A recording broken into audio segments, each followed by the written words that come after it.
வணக்கம். பரபரப்பு மீடியா செய்திகளுக்காக நான் நிரோஷன். பாகிஸ்தானின் கோரிக்கை அடுத்து சமீபகால இந்தியா பாகிஸ்தான் குறுகிய போர் முடிவுக்கு வந்தது. ஆனால் ஆபரேஷன் சிந்தூர் முடிவுக்கு வரவில்லை என்றார் இந்திய பாதுகாப்பு அமைச்சர் ராஜ்நாத் சிங்.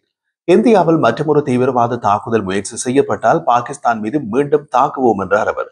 பாகிஸ்தானின் பேச்சுக்களும் சில நடவடிக்கைகளும் மற்றொரு போர் ஏற்படலாம் என்பதையே காட்டுகின்றன. சில சம்பவங்களை தருகிறோம், அவற்றை தொடர்புபடுத்தி பாருங்கள். முக்கியமான ஒரு விஷயம் புரியும். முதல் சம்பவம் பாகிஸ்தான் உளவுத்துறையுடன் தொடர்புடையது. ஆபரேஷன் சிந்தூருக்கு பின்னர் பாகிஸ்தான் தீவிரவாத இயக்கங்கள் ஏராளமான உயிரிழப்புகளை சந்தித்தன. 100க்கும் மேற்பட்ட தீவிரவாதிகள் கொல்லப்பட்டனர். அவர்களின் தலைமையகங்கள், ஏவுதளங்கள் மற்றும் பயிற்சி தளங்களும் அளிக்கப்பட்டன. இப்போது லஷ்கர் இ தொய்பா மற்றும் ஜெய்ஸ் இ முகமது உட்பட பாகிஸ்தானிய தீவிரவாத இயக்கங்கள் தங்கள் தளங்களை மீண்டும் கட்டியெழுப்ப பாகிஸ்தான் உளவுத்துறை ISI உதவுகிறது. அத்துடன் தீவிரவாத இயக்கங்களின் தலைவர்களை பாதுகாப்பாக வைத்திருப்பதும் ISIக்கு முக்கியம்.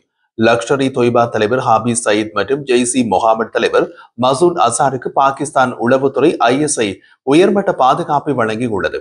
இரண்டு குழுக்களையும் ஒப்பிடும் போது ஜெய்ஸ் இ முகமது துருப்புக்களின் மன உறுதி லஷ்கர் இ தொய்பாவுடன் ஒப்பிடும் போது மிகவும் மோசமாக இருப்பதாக உளவுத்துறை அதிகாரிகள் கூறுகின்றனர். இது பல காரணிகளுடன் தொடர்புடையது. சிந்தூர் நடவடிக்கையை பார்த்தால் ஜெய்ஸ் இ முகமது தான் மிகவும் பாதிக்கப்பட்டது. இந்திய ஆயுதப்படைகள் முதலில் பஹாவல்பூரில் உள்ள ஜெய்ஸ் இ முகமது தலைமையகத்தை வீழ்த்தின. இரண்டாவதாக இந்த தாக்குதலில் அசாரின் சகோதரர் ரவுப் அஸ்கார் உட்பட அவரது குடும்பத்தை சேர்ந்த 10 பேர் கொல்லப்பட்டனர். இந்திய உளவுத்துறை அமைப்புகள் அவரை மிக நெருக்கமாக கண்காணித்து வருவதால் அசாரால் இப்போது பொது இடங்களில் தோன்ற முடியாது என்றாலும் ISI ஆபரேஷன் சிந்தூருக்கு பின்னர் பலமுறை அவரது இருப்பிடத்தை மாற்றியுள்ளது.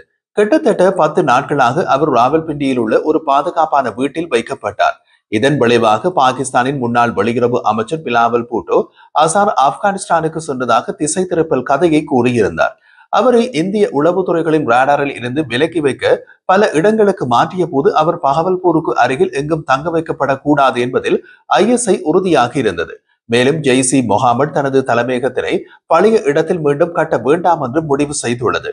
பாகிஸ்தானில் உள்ள ஒரு ராணுவ நிறுவனத்திற்கு அருகில் உள்ள ஒரு இடத்தை அவர்கள் தேர்ந்தெடுத்துள்ளார்கள். இந்திய படைகள் தாக்குதல் நடந்த நேரத்தில் அசார் ஜாமியா பஹவல்பூர் தலைமையகத்தில் இல்லை.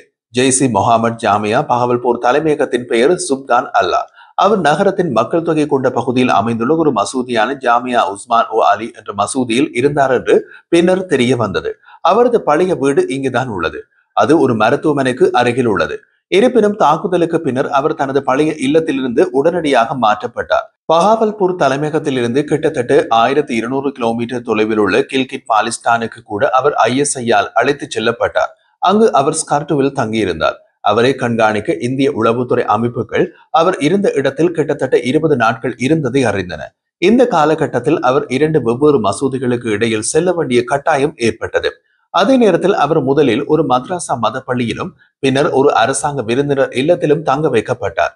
இறுதியாக அவர் ஸ்கர்டுவில் இருந்து அழைத்து செல்லப்படுவதற்கு முன்பு ஒரு தனியார் விருந்தினர் இல்லத்திற்கு மாற்றப்பட்டார். பாலகோட் விமான தாக்குதலுக்கு பின்னர் ஜெய்ஸ் இ முகமது முகாம் தாக்கப்பட்ட அதே இடத்தில் அசார் சிறிது காலம் தங்கியிருந்தார்.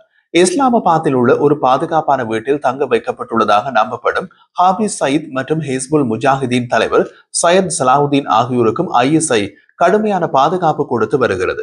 அசார் தலைமறைவாகி ISIயால் வெவ்வேறு இடங்களுக்கு நகர்த்தப்பட்டதால் அவரது இயக்க உறுப்பினர்கள் மன உறுதியை இழந்து வருகின்றனர். அவர்களின் மன உறுதியையும் உற்சாகத்தையும் அதிக அளவில் வைத்திருக்க ஜெய்ஸ் இ முகமதின் சில உறுப்பினர்கள் பழைய ஒலிப்பதிவு கிளிப்களை பரப்பி வருகின்றனர். அவர்கள் அதை சமீபகால பேச்சுக்கள் என்று பரப்புகிறார்கள். மேலும் அசார் தப்பி ஓடவில்லை என்றும் பஹாவல்பூரில் தங்க வைக்கப்பட்டுள்ளார் என்றும் பொய்யாக கூறுகிறார்கள். சந்தேகத்திற்கு இடமின்றி உலகின் மிக ஆபத்தான செயற்பாட்டாளர்களில் அசார் ஒருவர். இந்தியாவில் பல கொடிய தாக்குதல்களுக்கு அவர் பொறுப்பானவர். சமீபகால தாக்குதல் புல்வாமாவில் நடந்த தாக்குதல்.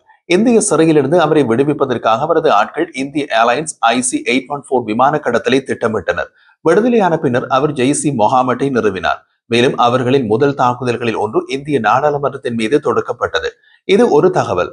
மற்ற தகவல் பாகிஸ்தான் ராணுவம் பற்றியது. பாகிஸ்தானின் ராணுவ தளபதி ஃபீல்ட் மார்ஷல் அசீம் முனீர் 2 மாதங்களில் 2வது முறையாக அமெரிக்காவுக்கு பயணம் செய்ய உள்ளார். இது இஸ்லாமாபாத் மற்றும் வாஷிங்டன் இடையே வளர்ந்து வரும் ராணுவ நெருக்கத்தை காட்டுகிறது. இந்த வாரம் அமெரிக்காவின் புளோரிடா மாநிலத்தில் உள்ள டம்பாவில் நடைபெறும் அமெரிக்க மத்திய கட்டளைத்தளம் சென்கோம் தளபதி ஜெனரல் மைக்ரில்லாவின் பிரியாவிடை விழாவில் அவர் கலந்து கொள்வார் என்று எதிர்பார்க்கப்படுகிறது. ஜூலை மாதம் சென்கோம் தளபதி ஜெனரல் மைக்ரில்லா பாகிஸ்தானுக்கு பயணம் செய்தார். அதன்போது பாதுகாப்பு உறவுகளை வலுப்படுத்தியதற்காக பாகிஸ்தானின் உயர் கௌரவங்களில் ஒன்றான நிஷான் இம்தியாஸ் விருது ஜெனரல் மைக் குரில்லாவுக்கு வழங்கப்பட்டது. இந்த புதுப்பிக்கப்பட்ட ராணுவ தொடர்பு அமெரிக்காவுக்கும் பாகிஸ்தானுக்கும் இடையே இருந்து பல வருட பதற்றத்திற்கு பின்னர் ஒரு தந்திரோபாய மாற்றத்தை பிரதிபலிக்கிறது. ஜூன் மாதத்தில் அமெரிக்க ஜனாதிபதி டொனால்ட் ட்ரம்ப் பாகிஸ்தான் ராணுவ தளபதி ஃபீல்ட் மார்ஷல் அசீம் முனிருக்கு வெள்ளை மாளிகையில் ஒரு தனிப்பட்ட மதிய உணவு விருந்தளித்தது தலைப்புச் செய்திகளில் இடம் பிடித்தது. எந்த ஒரு சிவிலியன் தலைவருக்குமின்றி ஒரு பாகிஸ்தான் ராணுவ தளபதிக்கு அமெரிக்க ஜனாதிபதி வெள்ளை மாளிகையில் விருந்தளிப்பது ஒரு முன்னோடி இல்லாத சைகை. பாகிஸ்தானின் ராணுவ தளபதி ஃபீல்ட் மார்ஷல் அசீம் முனீர் பற்றி கூறிய ட்ரம்ப், பஹல்காம் தீவிரவாத தாக்குதலை தொடர்ந்து இந்தியாவுடனான போரை நிறுத்துவதற்காக தமக்கு உதவியவர் முனீர் என்று ட்ரம்ப் பகிரங்கமாக பாராட்டினார். மேலும் இந்தியா பாகிஸ்தான் இடையே அணு ஆயுத போரை தவிர்க்க ஜெனரல் முனீர் உதவியதாகவும் ட்ரம்ப் கூறினார். இந்தியாவுக்கும் பாகிஸ்தானுக்கும் இடையே ராணுவ நடவடிக்கை நிறுத்துவதற்கான புரிதலின் காரணமாகவே போர் நிறுத்தம் ஏற்பட்டதாக புதுடில்லி கூறுகிறது. அது ஒரு புறம் இருக்க, பாகிஸ்தானின் ராணுவ தளபதி ஃபீல்ட் மார்ஷல் அசீம் முனீர் இந்தியாவை நோக்கி ஒரு குறிப்பிடத்தக்க ஆக்ரோஷமான நிலைப்பாட்டை வெளிப்படுத்தியுள்ளார். இது இந்தியா மற்றும் பாகிஸ்தான் இடையிலான ராணுவ பதட்டங்களை கணிசமாக அதிகரிக்கக்கூடிய ஒரு விஷயம். பாகிஸ்தான் ராணுவத்தின் செய்தி தொடர்பாளர் ஜெனரல் அகமது ஷெரீப் சௌத்ரியின் கூற்றுப்படி, எதிர்கால மோதல்களில் இந்திய பிரதேசத்தில் ராணுவ தாக்குதல்களை ஆழப்படுத்த முனீர் திட்டமிட்டுள்ளார். தாக்குதல்கள் கிழக்கில் இருந்து தொடங்கும் என்று முனீர் கூறியதாக ஜெனரல் அகமது ஷெரீப் சௌத்ரி குறிப்பிட்டார். இந்தியாவின் கிழக்கு எல்லையில் பாகிஸ்தான் இல்லை. இந்தியா பாகிஸ்தான் மோதல்கள் பாரம்பரியமாக காஷ்மீரை மையமாக கொண்டதாக இருக்கும். தாக்குதல்கள் கிழக்கில் இருந்து தொடங்கும் என்றும் முனீர் அது மோதல் மண்டலங்களில் இருந்து குறிப்பிடத்தக்க விலகலை காட்டுகிறது. இது கிழக்கு விவகாரம் டாக்காவின் அரசியல் நிலப்பரப்பில் ஏற்பட்ட மாற்றங்களை தொடர்ந்து புதிதாக வருகிறது. இந்தியாவின் கிழக்கு எல்லையில் வங்கதேசம் இருக்கிறது.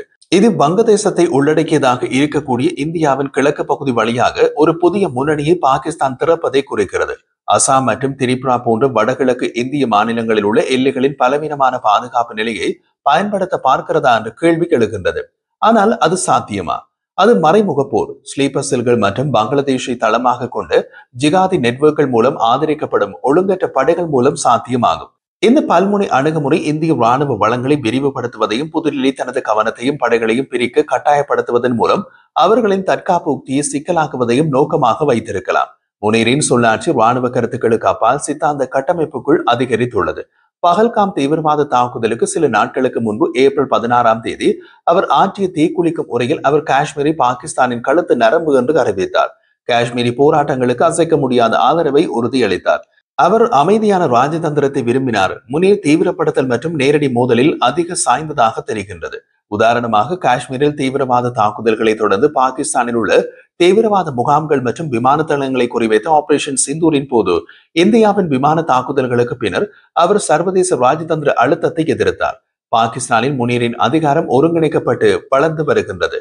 பாகிஸ்தானின் ஒரு ராணுவ சர்வாதிகாரிக்கு கடைசியாக வழங்கப்பட்ட அரிய பதவியான ஃபீல்ட் மார்ஷல் என்ற பதவிக்கு உயர்த்தப்பட்ட அவர் ராணுவ ஆதரவு அரசாங்கத்தின் மீது மகத்தான செல்வாக்கை கொண்டுள்ளார். இது பேச்சு வழக்கில் அசீம் சட்டம் என்று குறிப்பிடப்படுகிறது. அசீம் சட்டம் ராணுவ சட்டத்தை முறையாக நடைமுறைப்படுத்தாமல் ராணுவ ஆதிக்கத்தை குறிக்கிறது.